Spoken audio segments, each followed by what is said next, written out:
There is a hidden threat deep beneath the waves of the Baltic Sea.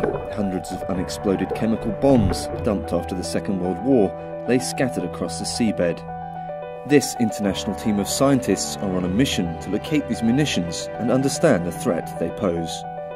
Well, we have two threats. The first threat is the energetic threat, the threat that these munitions could actually blow up and cause damage to the environment or people around it or the fish. The second threat is the human health concern. This trip is part of a multi-year research project supported by NATO's Science for Peace and Security programme in an effort to ensure the safety of those operating in the Baltic Sea.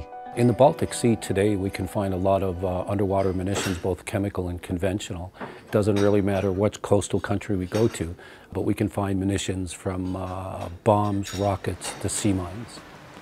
The munitions dumped in the Baltic contain a cocktail of deadly chemicals, including arsenic.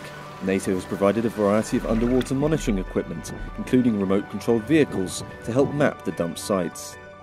In a way, we are the modern-day treasure hunters because we only roughly know where the stuff can be found.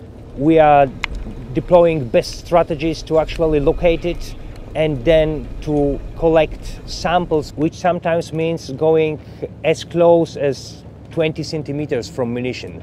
So you not only have to find it, you have to also identify it and collect perfect samples. So such sample, when it comes back and when it's analyzed in laboratory, this is our treasure, and that's what we hunt.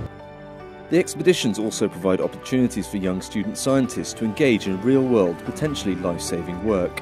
This is the piece of some explosive materials, which is probably TNT. Probably it was part of some bomb, or mine. We will send those samples for the analysis. Although this group are monitoring the Baltic Sea bed, unexploded bombs are a global problem. This is a multilateral problem. In other words, the munitions are in just about every body of water around the world, including our lakes, seas, and oceans. So when we look at discussing the munitions, we really need to do it collectively, because sometimes your problem is my problem, and it's a good way to stop duplication of efforts, whether it's on the science or technology, or actually responding to the munitions themselves by recovery and environmentally friendly disposal.